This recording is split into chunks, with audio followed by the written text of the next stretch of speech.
En ce 25 avril se tient la journée mondiale de lutte contre le paludisme, cette maladie potentiellement mortelle est transmise à l'homme par les moustiques. Avant l'arrivée d'un vaccin en 2021, d'autres médicaments pouvaient être utilisés comme la quinacrine, la chloroquine ou encore la primaquine, tous dérivés de la quinine, médicament originel. Donc vous l'aurez compris, la quinine est très importante médicalement parlant. Mais aujourd'hui, ce ne sont pas ses propriétés médicales qui vont nous intéresser. Aujourd'hui, nous allons nous intéresser à une propriété chimique très originelle de la quinine. Petit exercice.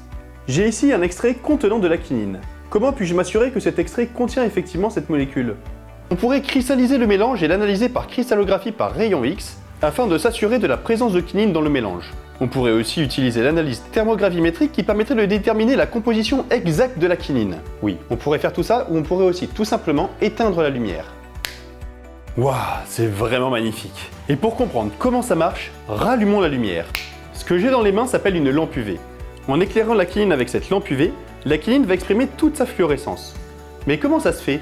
Comment ça marche la fluorescence? Pour bien comprendre la fluorescence, je vous propose une petite analogie rigolote. Voyons la lumière UV comme une main qui ferait des chatouilles. Lorsque la lumière UV atteint n'importe quelle molécule, elle va donc chatouiller la molécule.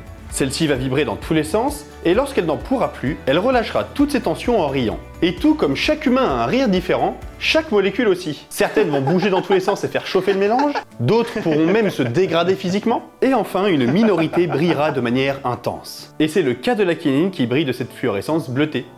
C'était Antoine de Chimical, à bientôt.